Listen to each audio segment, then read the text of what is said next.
Hello, everybody. Welcome to the World at Your Home series. Again, we are here every Thursday, 5 p.m. And thank you again for joining us today.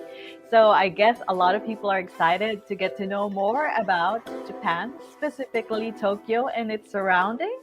So I see a lot of familiar faces again, but I'll greet you later. So welcome to the World at Your Home series, a live stream series featuring different highlights across the globe and in the Philippines.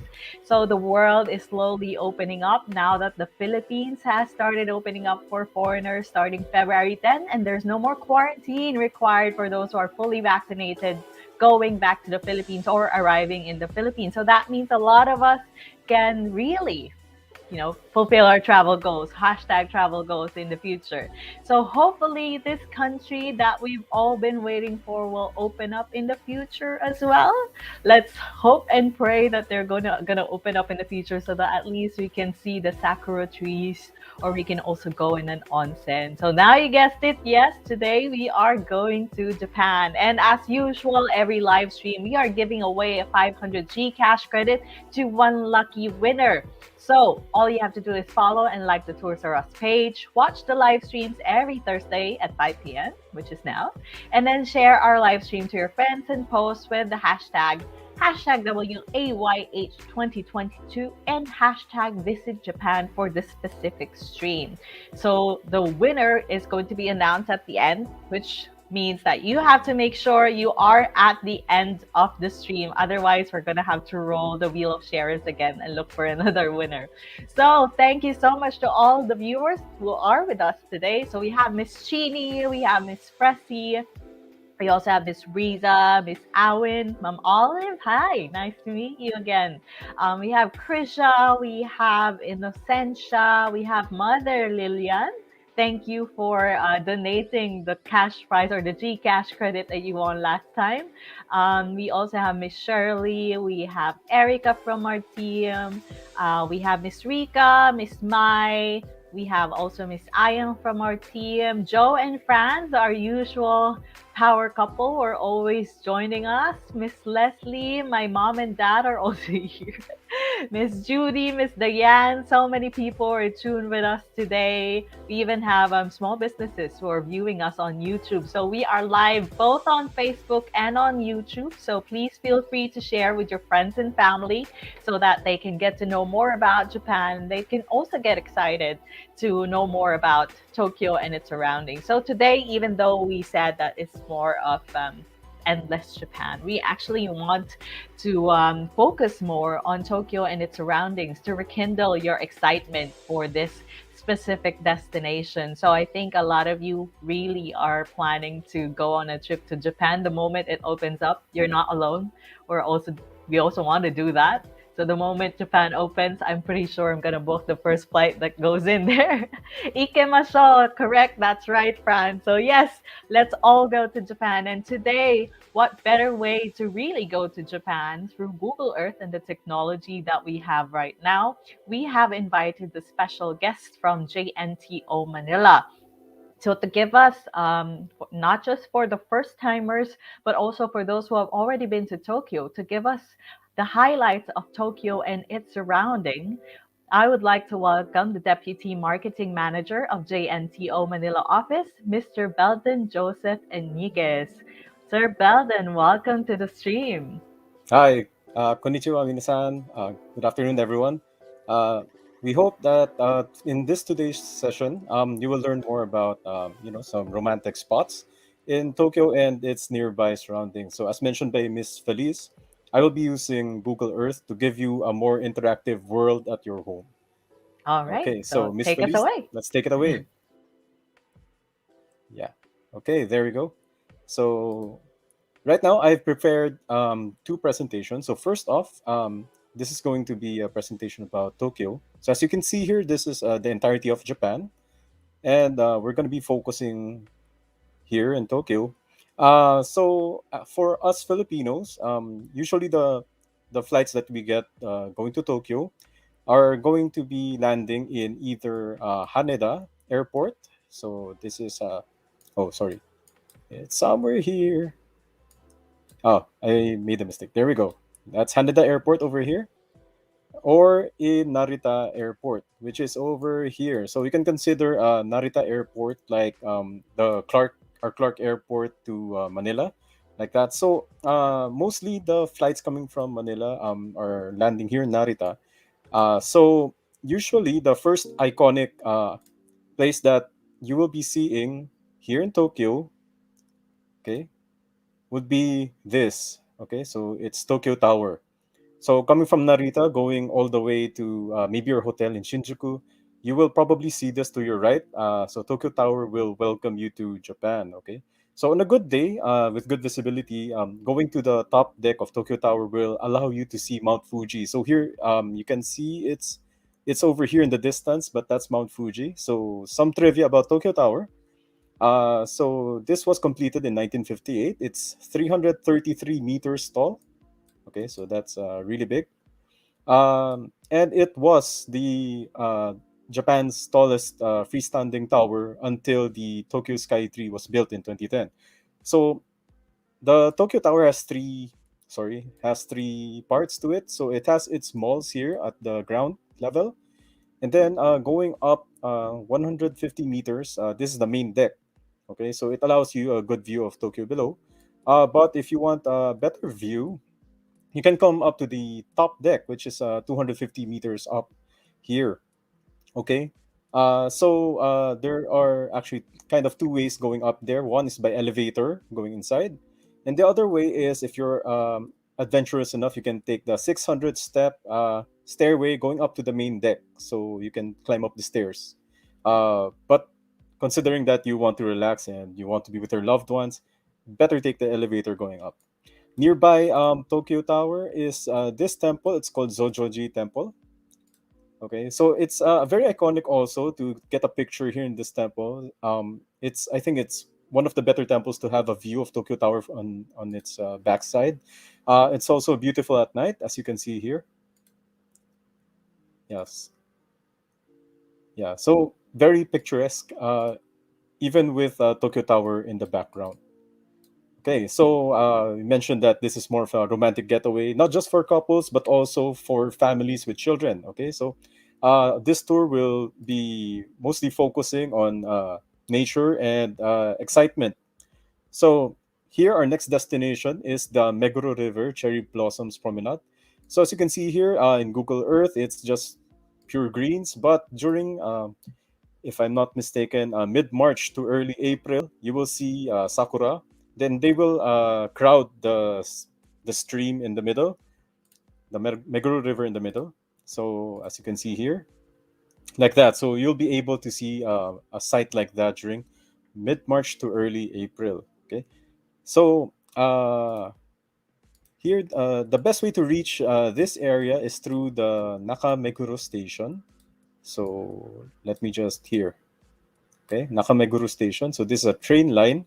Upon exiting, you can just make your way down along the path here, and then yeah, there we go.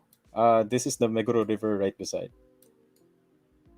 So that's a good spot also for families to stroll around. If I'm not mistaken, they have 800 cherry trees planted along the riverbanks here. So during the cherry blossom season, you'll see both sides filled with cherry blossoms. It's very beautiful, great sight to behold.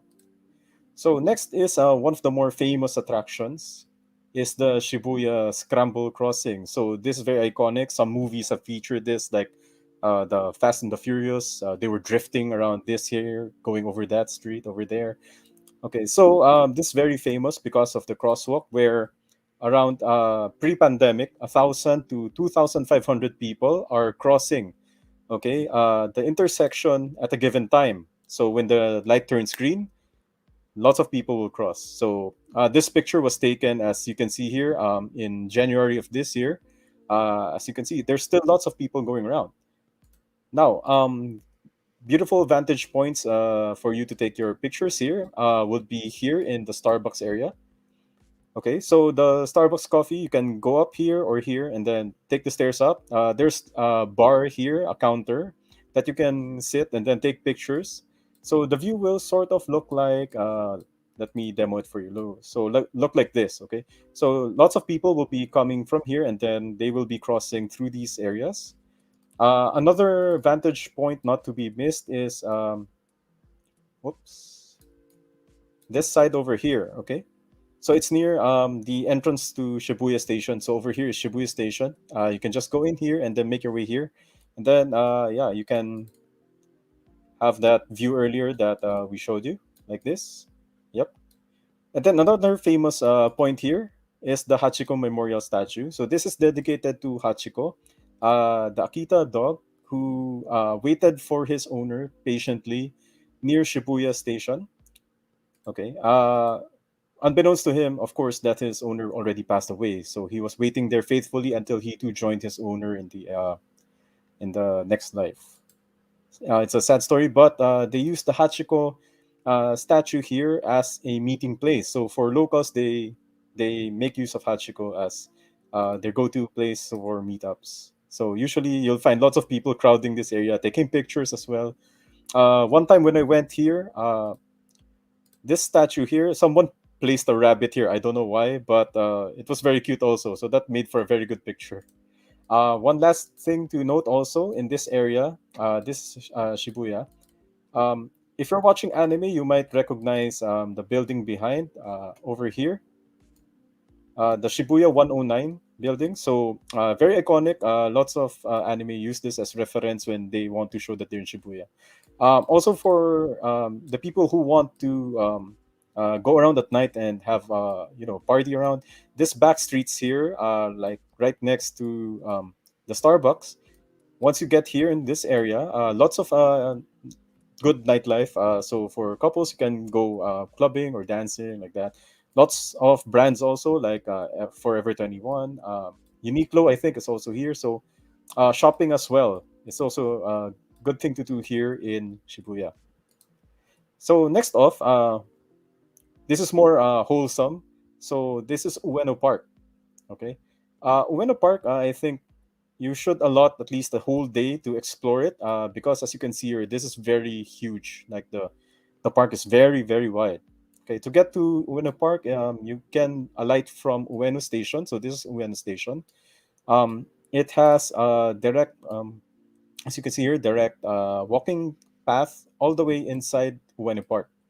So Ueno Park, you can start off by going here up north and enjoying the different museums. So the Tokyo National Museum is here, the National Museum of Western Art, National Museum of Nature and Science, Metropolitan Art Museum, so on and so forth. So for culture, for arts, definitely not to miss.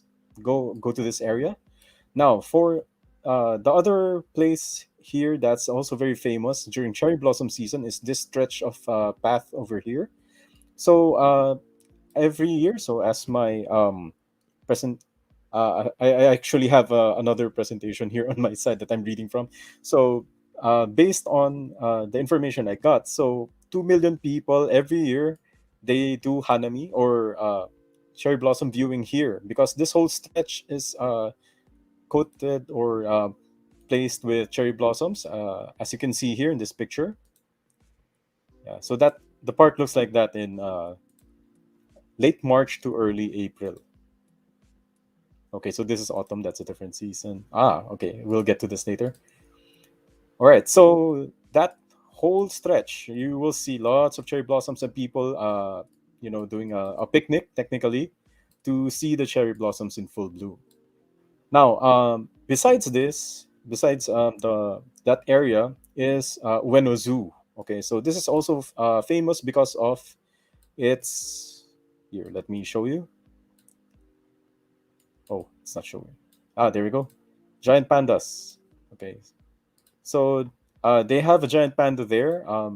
I think the name is Xiang Xiang. Of course, this panda comes from China. So Xiang Xiang is living there in Ueno Zoo. And if you're lucky, you can see Xiang Xiang go around the small enclosure, and you can take pictures of the panda. So this one also, the zoo is actually very huge as well. So this year over here is the tiger area, bird area. Over here they have a polar bear. I saw it go around. It's really huge. And then this is just part one of Ueno Zoo. There's actually a part two. So for you to get to the other side of the park, you have to ride this internal monorail. Okay, so that this is the internal station, and then it goes around here, and then it drops you off to the other side of the park. Alternatively, you can walk, but it's a bit of a long stretch going around here. But on the other side of the park, you'll see here pelicans, lemurs, wolves. What else? Yeah, reptiles, amphibians, and then a small children's zoo where children can interact with animals. I think you can ride on some of them. But beyond this, we'll give you another view of Ueno Park, which is Shinobazu Pond. Okay, so as you can see here, the pond is huge. This area here is colored green because of the lotus flowers, as you can see here. So this was taken in July of 2021, which is summer, which is the perfect time to take a look at the lotus flowers. Okay, this one is in cherry blossom season. So uh, the that picture was taken here along this whole stretch. Okay, so this whole stretch is dotted with cherry blossom trees. Okay, so during cherry blossom season, all of these will be blooming, and it's very beautiful. Other activities that you can do here is this area. These are paddle boats. Okay, so let me just search for a picture here of paddle boats. There we go. Yeah, so you can do paddle boating with your significant other or with your kids. Yeah, it's a very relaxing and fun thing to do in Shinobazu Pond. Yeah, so all of these, I think it's a whole day well spent. But there's another nearby attraction that's also good for the adults. So nearby is this area called Ameoko. So it's a shopping street. So coming from Shinobazu Pond, as you can see here, you can just cross over, and then this whole area here. Actually, the street is this whole stretch until here, and then also here at the other side, the shops are actually underneath the rail line. Okay, so there are lots of things to do here, lots of things to buy, food as well, as you can see here. Very good prices. And then so this shop is actually underneath the rail line, as lots of them do that. So very tasty delicacies to be found here. So, okay, you can consider this if you haven't been to Ameyoko. You can consider it as sort of like a divisoria on our end. So one time, my friends and I, we went shopping here. So a friend got an Anello bag, bought an Anello bag, and I also bought one. And here in the Philippines, it's the bag is retailing at around 3,500 to 4,000 pesos. I got it there for 2,500, and it's not fake, so it's not classy. It's authentic. So here in Ueno, in Ameyoko, you can find lots of good bargains and good shopping. And nearby Ueno is Asakusa, and Asakusa is usually famous for the Sensoji Temple and the Nakamise Shopping Street. It's a very iconic picture going there. So usually, people when they visit here, they start off at the Kaminarimon Gate, so the Thunder Gate. This lantern here is very huge. Okay, so you can see here this person is, dwarfing. It's himself compared to the size of the huge lantern. So that's very very big. And then the Nakamise Shopping Street. That's also good to buy different omiyage or presents for your friends and family here in the Philippines. Usually they sell lots of different trinkets, as you can see here, and food. So this one is dorayaki. So it's if I'm not mistaken, red bean paste inside a bun. So it's cooked fresh. So it's very hot and steamy inside when you bite into it. It's a very good delicacy. Also found here in uh, Nakamise Shopping Street. One more thing also that they sell, if I'm not mistaken, if it's here. Let me search for the pictures. There, senbei or rice crackers. Okay, you will really smell it when you get there. When you walk along Nakamise Shopping Street, you will see lots of them selling senbei and then cooking it. So the smell itself is like very scrumptious. It makes you really want to go out and buy and eat. And okay, so this area here is also decorated depending on the season. So if you go there during let me see here, yeah, cherry blossom season, then they'll decorate it with different cherry blossom um, branches dotting along the whole shopping street, and so on and so forth. Yeah, so very good place to get lost in. And then at the back we have the main event. So this is Sensoji Temple. So people will be passing by through the Hozomon Gate. So it looks like this. And then at night it's illuminated. So in my opinion, actually, it looks way better at night, more picturesque. You can take great photos with the illumination of the gate and the temple and the pagoda, as you can see here. Yeah. During the day, pre-pandemic, this area is really swamped with people. Okay, they're all paying respects to, if I'm not mistaken, who is here? Kanon. It's a deity in Buddhism, so they're paying respects to Kanon, the deity Kanon here. This is, I think, the small thing here is an incense burner. So it looks small here in Google Earth, but if you see it up close, it's really huge. So lots of people, they offer incense here before stepping into the main temple to pray to the deity Kanon. Okay, so at this point, you will not believe this, but nearby the temple is an amusement park. Okay, so it's called the Asakusa Hanayashiki. So it's just a stone's throw away, and it looks like this. Okay, so the history of this place was that in the if I'm not mistaken, in the 1800s, this area was just a flower garden. But after World War II, it was converted into an amusement park, and then it became Japan's oldest amusement park as of now. Yeah, there. So lots of different sights and sounds to see. Lots of rides also good for kids and the kids at heart as well. Yeah. So if you also noticed near in the background, oops, can't see it from here. Let's try. There's this huge structure at the back. So what can it be? I think it can only be the Tokyo Sky Tree. Okay. So it's really huge. Of course, it dwarfed Tokyo Tower when it was constructed, and definitely from here you can see Mount Fuji at the very top. Okay, so Tokyo Tower is 634 meters tall. Okay, and it was built in no, sorry, it was opened in 2012. And there are two decks, as you can see here. So this deck here is called the Tembo deck. It's 350 meters above ground. And this here's the Tembo Galleria. This is 450 meters above ground. And if I'm not mistaken, they have a 110-meter glass floor.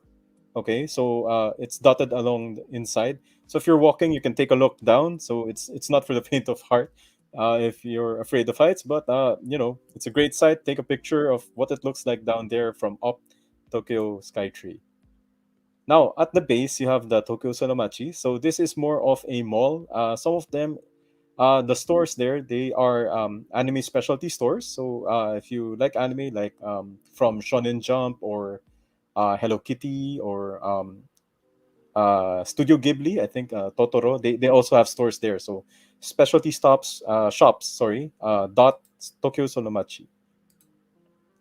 There. So yeah, it's very, very beautiful. And next up, after this area, we go to the area of Odaiba. So Odaiba is more known like a how do you say this? Like a entertainment island here in Tokyo. So to start things off, we have Team Lab Borderless. So I think most people here have heard of it. It's a display with lights, projection mapping created by Team Lab. And I think this is one of the more iconic sites inside. So this is called the universe of water particles on a rock where people gather. Okay, so the name is very lengthy, but this is a interactive display. So as you can see here, the person here, he's standing on top of the rock, and then the computer recognizes that there's a person standing there on the rock. So as you can see, there are small images here of water bouncing off the person. So if you also sit down here, also the computer will recognize that, and it will make the water stream around you. Okay, so very interactive, good for kids and couples as well. Yeah. So as you can see here, yeah, Tokyo. Yeah, this is nice. So another trivia nearby this area though is site for people who love anime. So this area here, I think I'll there we go. Try to rotate it. So this area is called Tokyo Big Sight. This is usually host to different kinds of events because it's an exhibition center. Okay, but usually it's famous for hosting two big anime conventions um, in Tokyo. So it's the summer Comiket and the winter Comiket. So twice a year they hold a huge anime and cosplay convention here, and yeah, good place to go during those times. And next up, we have this imposing structure. So it's called the Unicorn Gundam. Okay, so this one is really tall. As you can see here, the people are very small compared to the Gundam. But the feature here is at certain times it transforms. So if you notice, it looks like this, all gray and white, and then it turns into that. So the face changes. Some parts of it move around to expose red underneath. And this happens usually at 11 a.m., 1 p.m., 3 p.m., or 5 p.m. But before, when I was there in Tokyo, when I went here, I think it was around 7 p.m. or yeah, around that time, it was also transforming. So um, I think it post pandemic, hopefully, it will still be there and you will be able to see it transform at night. It's more beautiful at night because the lights really show instead of in the day. Yeah. So for collectors, behind it is diversity. So there's also a Gundam lab where people can buy merchandise of Gundam inside. And nearby here, actually a few meters walk, you can come from the Gundam statue and walk over here, all the way here to the Rainbow Bridge observation deck. Okay, so this gives people a great view of the Rainbow Bridge over there in different seasons. So this one is in cherry blossom season. The nearby park next to it also has a replica statue of Liberty, so you can also take photos of that. And this is what it looks like on a good day. And nearby, because Tokyo hosted the Olympics, I think it's still there right now. The floating barge has the Olympic symbols, and at night it lights up. So it's also a great place to take in the Olympics and take a photo of it there with the Rainbow Bridge in the background. Oh yeah, that's a really nice picture. Okay, and then lastly, we go now to Tokyo Disney Resort. Okay. Now Tokyo Disney Resort is not actually in Tokyo, but it's in Chiba Prefecture. But as you can see there, the animation it just flipped in. It's really near, so people can just take a train. If I'm not mistaken, going to JR Maihama Station. This one, Maihama, and then they can then make their way to the different hotels if they're staying there, or to the entrance here to the main square of Tokyo Disneyland. Okay. So Tokyo Disney Resorts, they have actually two theme parks there. So first here is Tokyo Disneyland. Okay, this is really great for kids and families. So it contains the iconic uh, Disney Castle, as you can see here, and some different attractions and different places.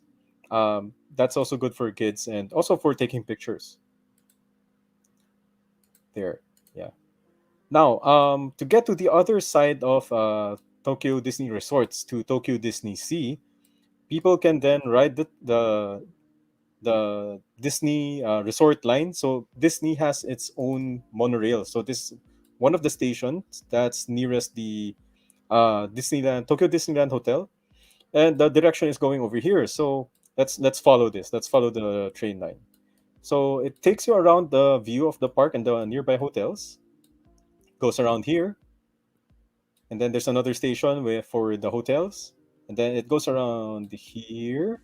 Okay, so going around there, it affords the people riding the monorail a great view of Tokyo Disney Sea at the left side of the monorail. So if you ride there, be sure to stay at the left side of the monorail to get this view.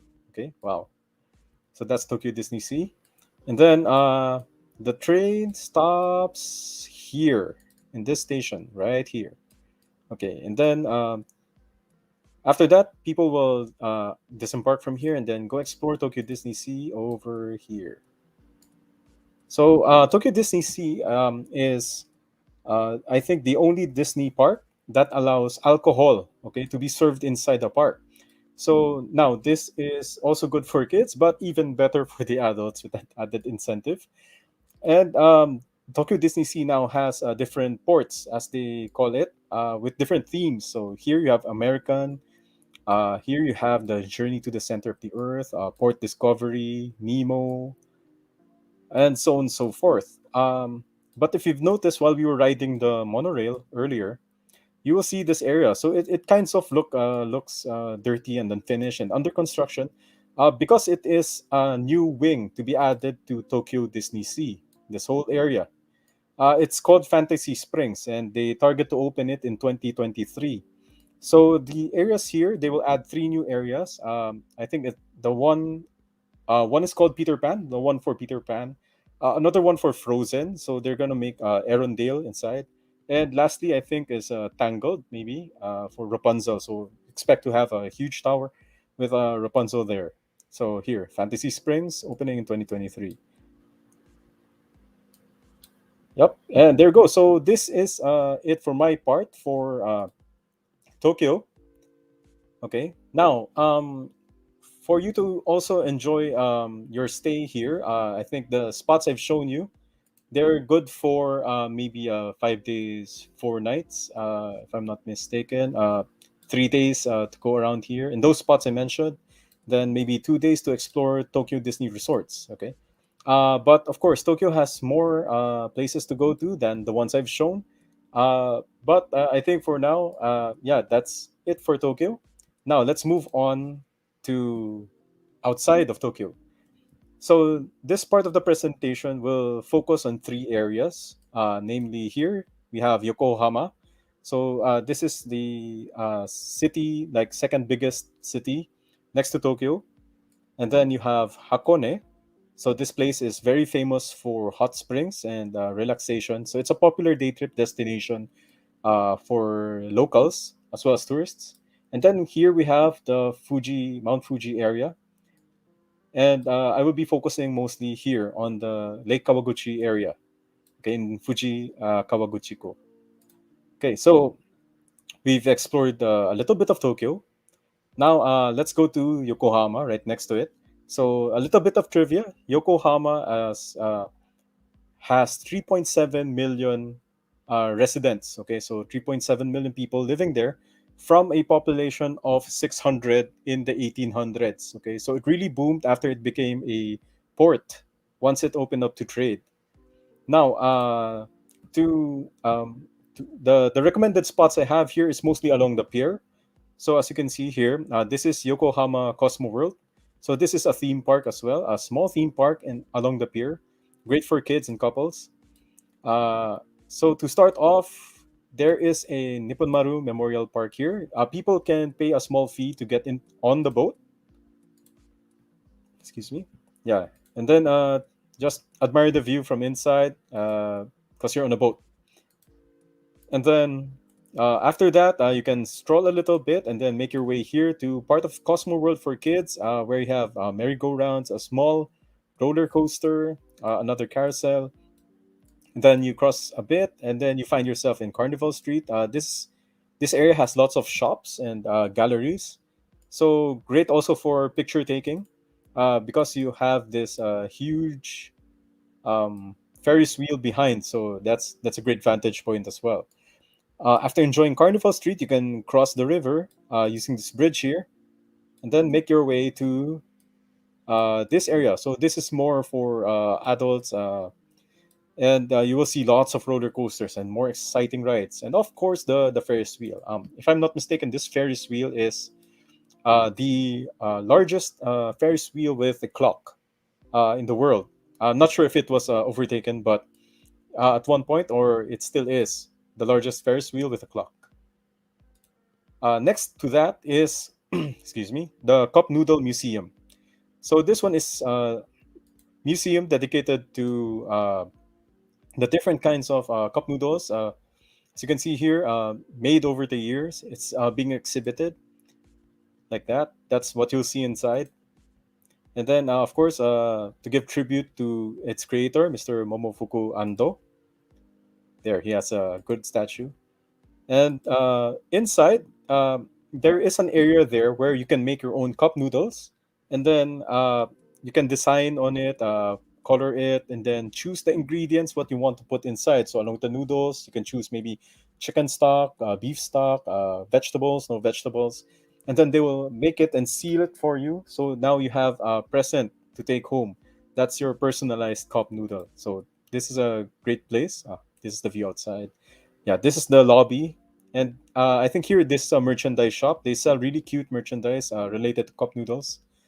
This is a replica of the shed where Mr. Ando uh, made the process of making cup noodles. Yeah, so this is the picturesque view of the pier at the backside of Cup Noodle Museum. So nearby, just a few minutes walk, is the Yokohama red brick warehouses. So this might look very plain, but bear with me. The history here is very rich. So these are once warehouses used for trade and customs, but were converted into.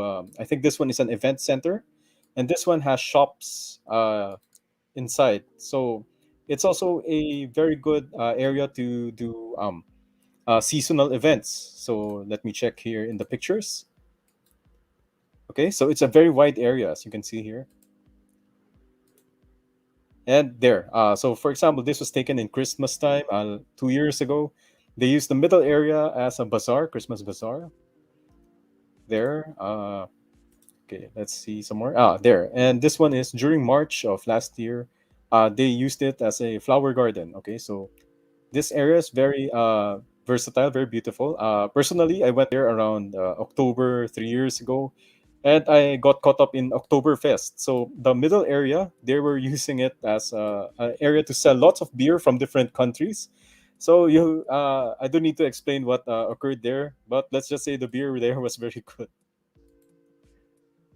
Okay, and lastly, so for people who love Gundam, is the Gundam Factory Yokohama. So this one, they built a huge 1:1 replica of the original RX-78 Gundam, and I think this one is around 18 meters tall. Okay, so what's special about this is that it can move its arms, legs, I think its torso as well. I think, or its head, but it's not fully mobile, so there's still a stand attached to its back, but it's makes for a very good show.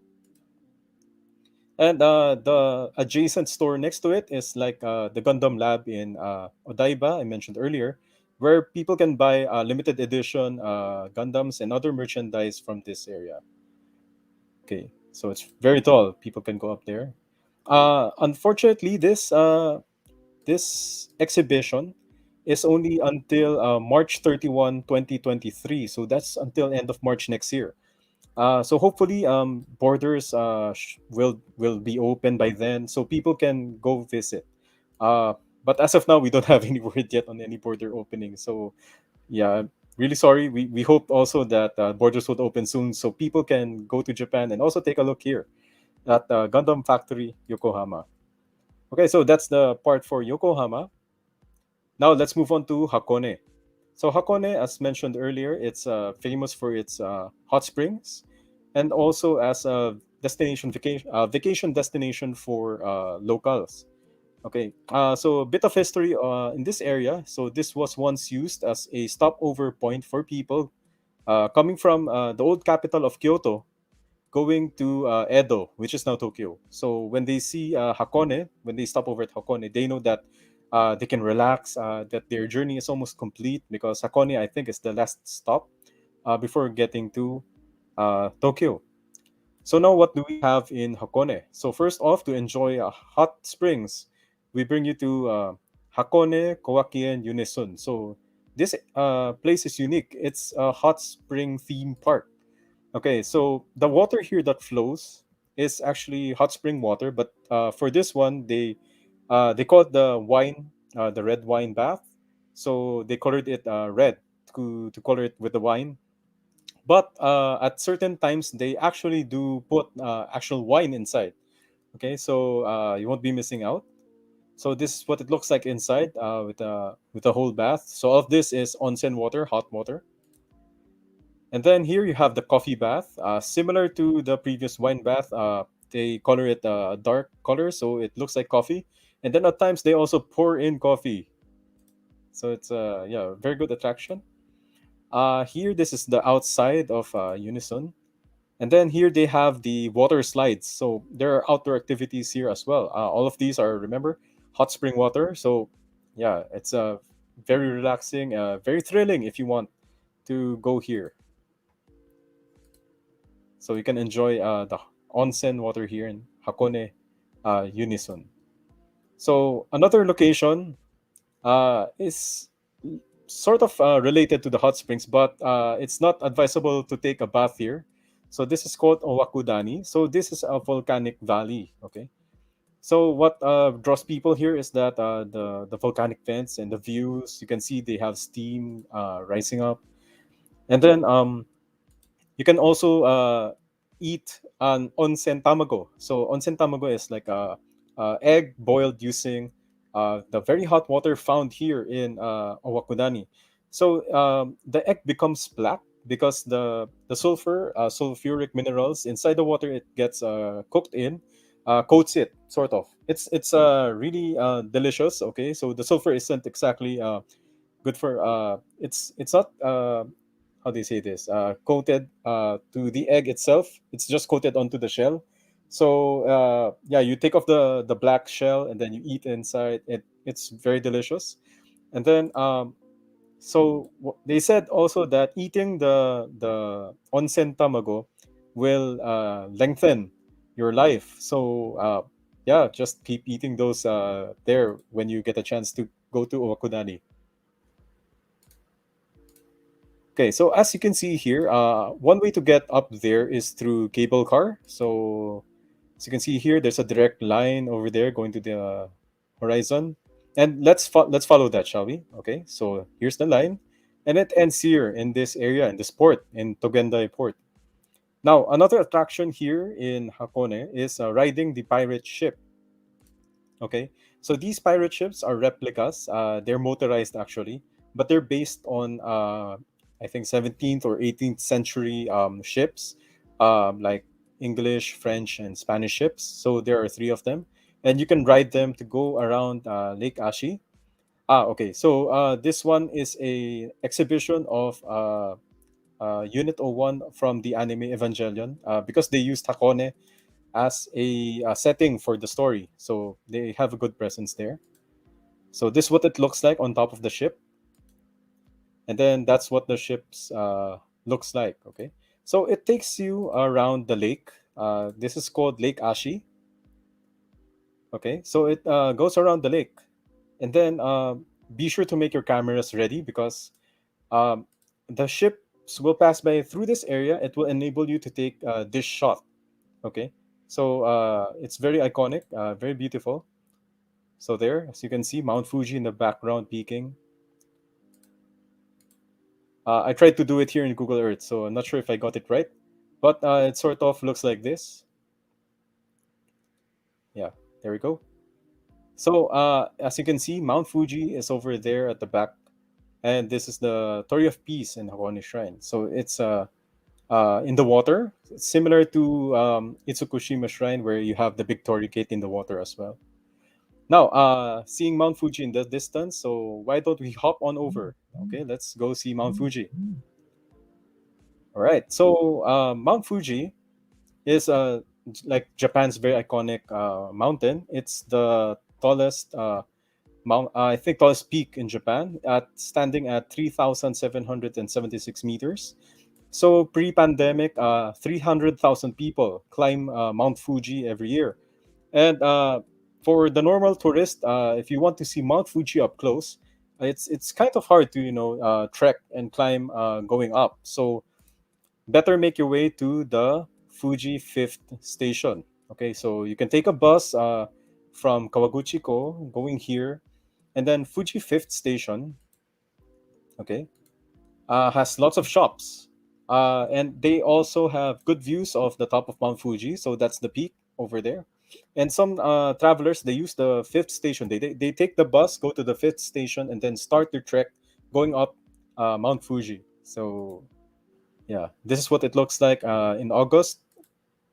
And this shrine here, there's a shrine here, and there's if you make a 180 and then take a photo from the opposite direction, you will get like a background of Mount Fuji with a torii gate also. So it's very iconic as well. Now, going up here, it's very cold even in the summer months. So, for example, if you go here during April or May, make sure to layer or bring windbreakers or other jackets because as you go up, it gets really cold. Yeah, that's what it looks like. Okay, so Mount Fuji, I think, is best admired from afar. So one of the best places to admire Mount Fuji is in Lake Kawaguchiko, as you can see here. So Lake Kawaguchiko offers stunning views of Mount Fuji like this, with a lake in front. That's Lake Kawaguchiko, like that. So this is during cherry blossom season in April. Yeah, and fireworks in August. So on a good day, you will see it very clear, like in this picture. Usually in the winter months, you will see Mount Fuji cloudless. But around summer, you usually Mount Fuji is covered by clouds. So best time to take a picture of Mount Fuji from Kawagochiko is in the morning. Okay, so some notable areas, uh, Maple Corridor. So this is usually famous for getting photos of Mount Fuji with maple trees. Okay, as you can see here, so this is around November. Yeah, there, as you can see here. And then lots of museums here and arts. So as you can see here, you have the Konohana Museum, art gallery. So Kawaguchiko is very good for arts as well. If I'm not mistaken, I kind of stayed at a hotel around here in this area. I won't name the hotel. It's up to you to find out. But this area here, imagine in the morning waking up to a view of Mount Fuji like that. Yeah, so great also for families and couples as well. Now nearby, you won't expect this. You have an amusement park, so it's called Fuji Q Highland. So Fuji Q Highland features actually four famous roller coasters that have Guinness Book of World Records titles to it. Not sure if they still retain the titles, but at one point they did hold those titles. Okay, so imagine going up the roller coaster, riding the roller coaster, going up, see Mount Fuji before getting the drop, going down through the motions of the roller coaster. So yeah, great views, great place to also stop by. Now for a more picturesque landmark, this has become famous in recent years. Okay, this area, the Chureito Pagoda, is inside the Arakurayama Sengen Park. Now, this view of Mount Fuji, it can be taken there. Okay, so I think this picture was taken early in the morning, so Mount Fuji is visible with the light, very good. And this is the pagoda. So what happens here is people usually go here and go around the pagoda. There's stairs here, and then they take the picture from up here behind it. And that's what you get also during April in the cherry blossom season. Yeah. So to get up there, there are some stairs. You can take your time. No need to rush. but it's been said that the stairs here are around 398 steps, and the local kids they just run it up in 2 minutes. Uh, yeah, but no need for you to do that. You're a tourist. You can take your time to enjoy the views. Yeah. So to get here, in the Churreto Pagoda area, you have to make your way to where is it? Okay, the station should be here somewhere. I'm trying to find it. I think this one here, Shimo Yoshida Station. Okay, so you just exit here, make your way here, keep walking, and then you'll find the path going up. Alternatively, there's also another great site in this area. So same station, you exit from Shimo Yoshida Station, and then you make your way to the center of town instead. Okay, around here. So this is Fuji Yoshida, and this picture also has become iconic. Not this one. Wait a minute. Nope, not this one. Not this one. Not this one. This one. Yeah, there we go. So from Yoshida Station, you can make your way to the center of town. Here it's called Honcho Street. And then in the morning, if you're really lucky, there's no people yet, no cars. You can take a picture with Mount Fuji in the background amidst the street, like leading up to Mount Fuji. So it's a very beautiful site. Yeah, so it's like really near the Chureta Pagoda as well as Honcho Street. So don't miss it when you go visit Kawaguchiko and Mount Fuji. Yeah, and there. So that brings us to the end of my presentation. I hope you learned lots of stuff and ideas for your next trip to Japan. So yeah, with that, thank you very much for listening, and yeah, I hope this gives you an inspiration. Thank you. Thank you so much, Sir Belden. That was a very intensive tour of Tokyo and its surroundings. I hope a lot of people were able to see their inspiration for their future trip to Japan. I think. All right. So Yeah, thank you again, Sir Belden. It was a really nice tour. As Mother Lillian has said, amazing presentation. Very inspiring, Mr. Belden. Thank you, thank you. Mother, for that. We also have a comment from Miss Elaine. Thank you for sharing the great sights in Japan. And also from Miss Rika. Wonderful presentation. Very informative. Was it the one? There you go. Very informative. Thank you so much for the presentation. So, before anything else, I would like to remind everyone that if you share the stream before, you will have a chance to win 500 Gcash credit at the end of the stream. But for now, we're going to go through the Q&A portion of this show. So, at the moment, of course, the very first question that everyone wants to ask, when is Japan gonna open for tourists Uh, coming from the Philippines? yeah, I know. I mean, we also get lots of questions about that too. Unfortunately, there's no news yet when Japan will be opening its borders, but lately, I think just recently, they've lightened quarantine restrictions or the quarantine period for travelers coming from the Philippines going to Japan. So before, it was 10 days of quarantine for travelers coming from the Philippines going to Japan. Now they've lessened it to 7. Okay, so 3 days mandatory quarantine at the airport, and then 4 days self quarantine at accommodation or at home. So I hope, like, it's they're starting to lessen the quarantine period. So I hope that's a good indicator, that slowly but surely the Japan will open one day, hopefully soon. But just to clarify, the quarantine is only for those coming from the Philippines that are eligible to travel to Japan, That's not the correct. leisure Yes. travelers. Yeah. All right. So someone also asked, do we need a visa to Japan? Yes, we do. Mhm. Unfortunately, the Japanese embassy is still not open, and it's not accepting tourist visa applications yet. So hopefully, like Sir Belden has said, soon enough, it will open for leisure travelers Oh, without so let quarantine. me let me add to that, Miss Felice. Yes. So some of them were also asking. We got questions like, "What if I have a multiple entry visa?" Right? So so some of them are asking, will it still be valid if I like return to Japan when the borders open? So for those holding multiple entry tourist visas, it's currently it's still valid. If it's still not at the expiration date. So, for example, let's say hypothetically, okay, Japan opens maybe October or November this year, let's just say, and then your multiple entry visa, its expiration is next year. So, technically, you can still fly to Japan once the border opens because the visa is still valid. But for example, if your multiple entry visa expires or the expiration date is in August of this year or September of this year, uh, before the border opens up, unfortunately, you will have to reapply for a new visa. So, but the penalty will not apply because it's not your fault for not flying to Japan. Okay, so you can just reapply once, the borders open, and you can, yeah, take the time to do that again.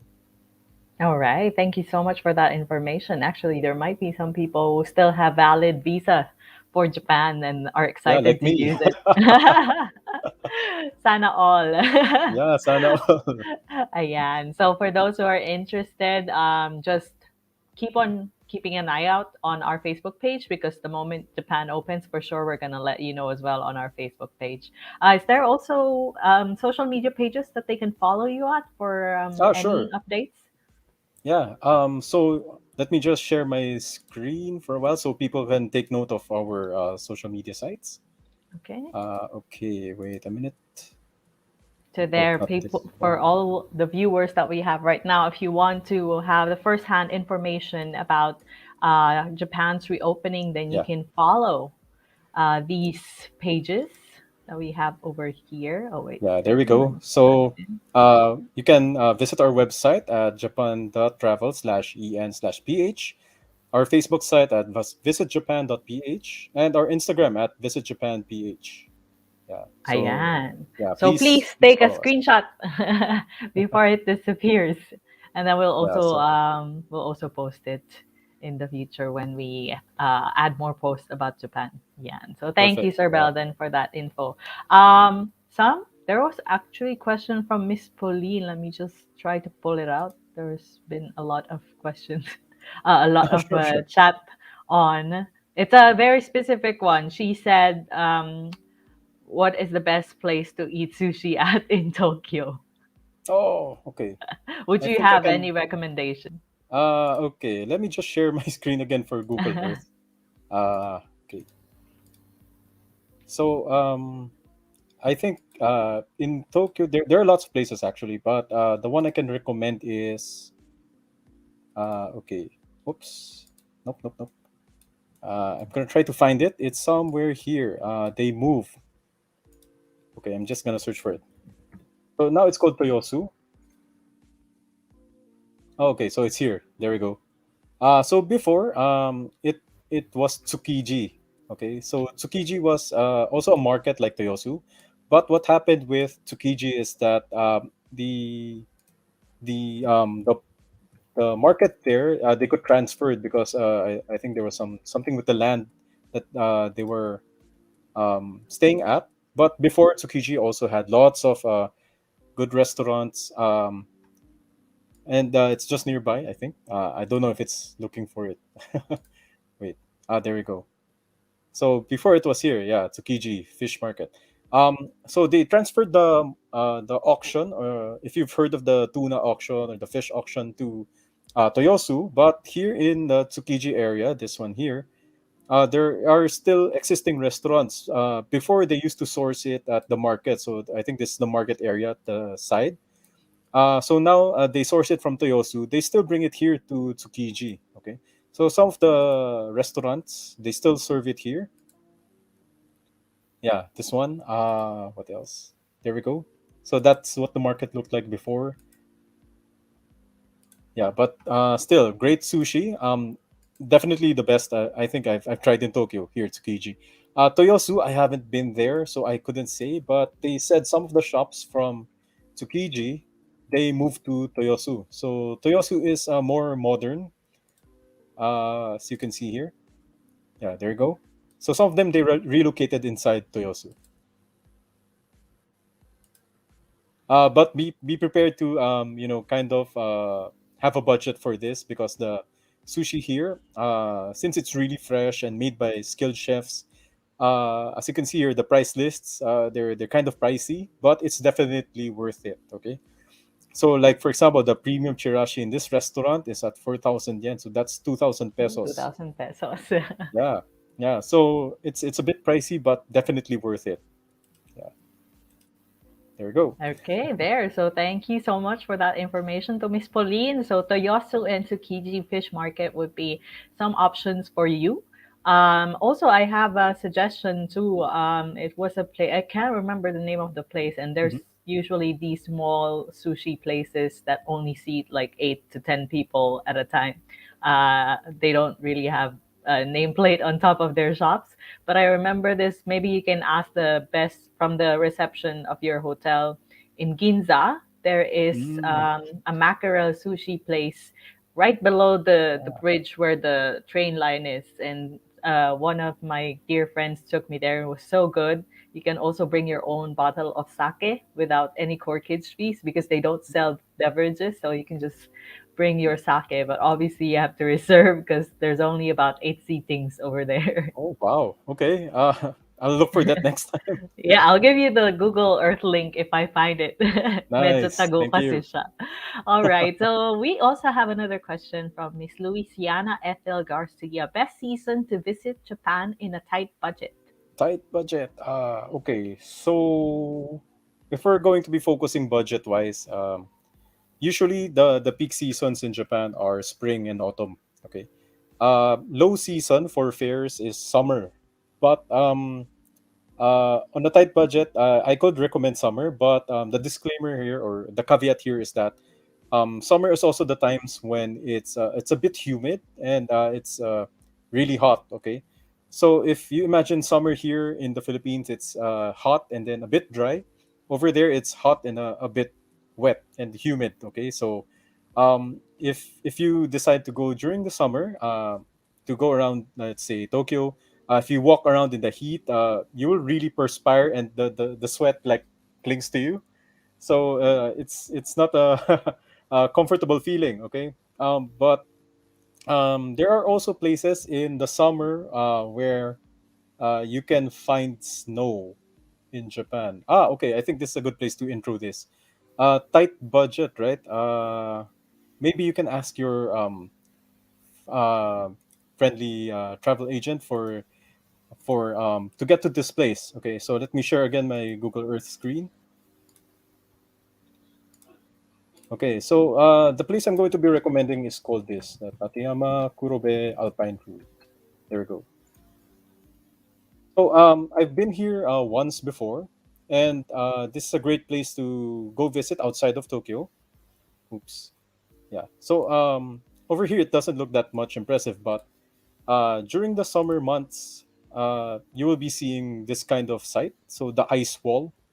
Okay, so this is like snow in the middle of summer. As you can see here, there's still lots of snow, and this picture was taken in April. Uh, and then this one, yeah, this is already summer months, but as you can see, they're wearing thick clothes, and this is in July, so it's really cold, like going up the mountain. But the view up there is very much worth it. Wow, is it Okay. like it's like that the entire time? The snow just doesn't melt. On there are times that the area closes because of heavy snowfall. Okay, so during like for example, this is in autumn already, so it looks like this. The place looks like this. Yeah, see, see. So this is in the middle. I think if summer, so this is July, and there's still snow. Yeah, and a bit away from it is the from the lower on the lower elevations, you will see this kind of view. Yeah. Oh man, I miss this place. So it's a whole trail. You can stay at the hotel here in Mount Tate. Okay, so there's a hotel up top in the top of the mountain range. Yeah, so this is your view from up top.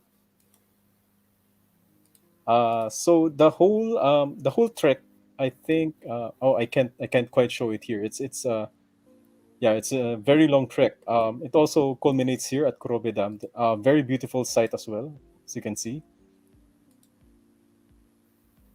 Yeah. Uh, if I'm not mistaken, yeah, this is the view at around May. So here it's summer, but there it's still kind of winter. So if you want to experience snow in summer, make sure to visit the Tateyama Kurobe Alpine Route. There you Yeah, so go. So there. I hope Miss Louisiana he was able to answer your question and also make summer a little more enduring as you go to the Alpine area. So thank you for that. It's actually a new information for us as well. We have another question from Miss Elaine Lopeño. Is there a train card that is acceptable to all the train lines in Japan? Okay, sure. There is something you call the JR Pass or the Japan Rail Pass, but not all train lines are covered by the Japan Rail Company. Okay, so in Japan, the train system, there is no like central pass for every transportation option inside Japan. So the JR Pass, it covers your JR, yeah, Japan Rail. So Japan Rail is like the most prevalent rail company. It covers the entirety of Japan. You can use the Shinkansen or the bullet trains. You can use other JR limited trains, express trains, local trains, as long as it's by the JR company. JR also has, I think, some ferries and buses and taxis. So the JR pass is usually what people get if they want to explore Japan, uh, like just outside of Tokyo, like that. But if you're staying in a city, like for example, if you're staying in Tokyo, you have no plans of going out. The JR pass might be too much, so you're going to be spending lots of money for, but not maximizing the use of the JR pass. So for example, in Tokyo, you have the Tokyo Wide Area Pass. It's being sold, I think, by a different company, Tokyo Metro. It affords you the to ride trains, buses, I think taxis also under the Tokyo Metro company. Okay, so oh yeah, so speaking of which, so the JR trains. So for example, in Tokyo, they go only around the Yamanote line. So the Yamanote line is it kind of circles the whole city of Tokyo, but inside that circle, there are lots of small subways. Okay, um, the smaller train companies inside, I think they're all affiliated with Tokyo Metro. So better to have Tokyo Metro pass, like the Tokyo wide area wide pass, or the Suica card. A Suica card is like a prepaid card. Okay, you can use it to tap to ride the trains inside the subways. But in terms of transportation, no, there's no centralized pass for that. The best you can get is the JR pass, and uh, you can ask your again your friendly neighborhood travel agent to help guide you on which pass would best suit your travels.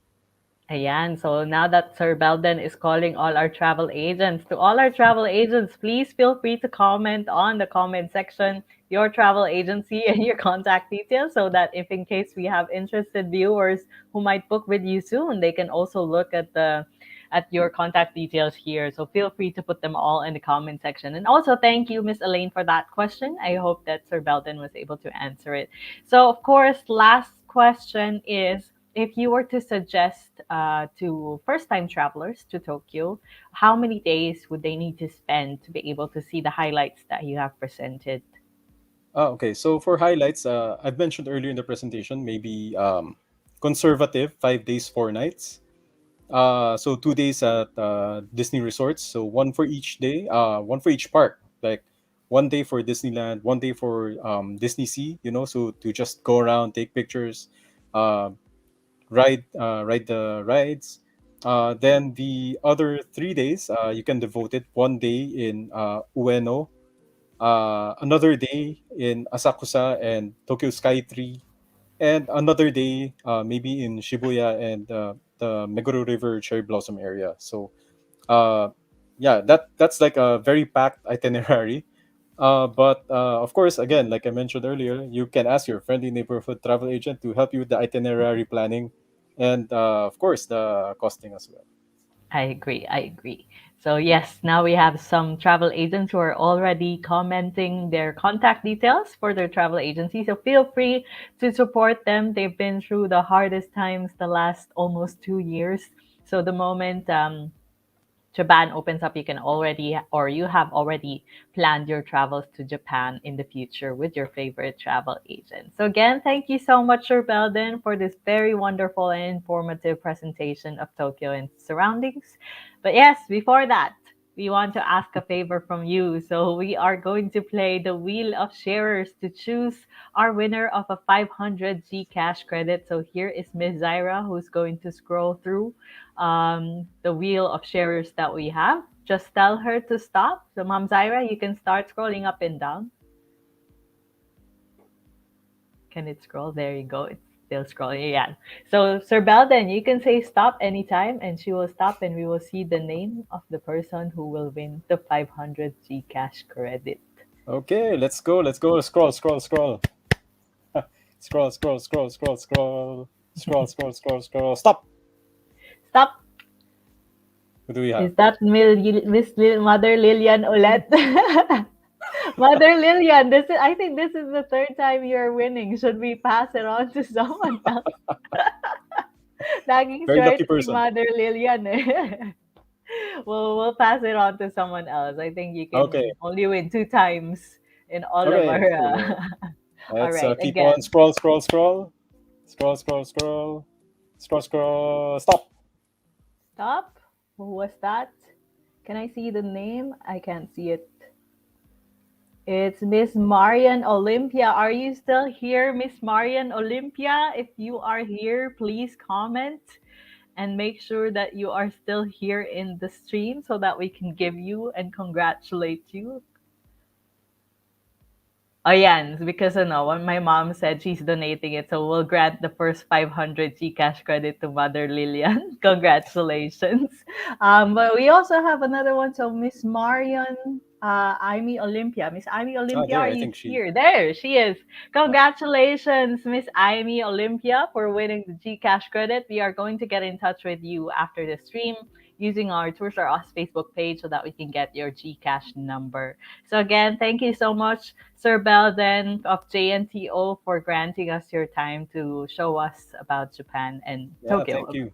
Thank you for having me. It's an honor here to present Japan to you, and hopefully, yeah. When the borders open again, please consider Japan as your first trip outside of the Philippines. Definitely, definitely. And again, do not forget to follow them on their Facebook page and social media pages that he has shared a while ago. We will also post it on our Facebook page. So thank you again, Sir Belden. And I'll see you later after the end of the broadcast. And hopefully we'll Yeah, see you again soon. of course. Thank you also for listening, guys. Thank you. Arigato gozaimasu. Uh, All right. So, for those who are still watching, again, thank you so much for joining us today. And of course, we're doing this every Thursday at 5 p.m. So, next week, we will see you again. This time around, Japan's neighboring country, South Korea, everyone's favorite in terms of Korean novellas and K pop. So, hopefully, we'll see some of the romantic destinations or romantic highlights of South Korea so that you can relive your Korean novella scenes in the shooting locations there in Korea. So, again, thank you so much for watching us. Please do not forget to like our Facebook page and also like our social media pages that you can see below.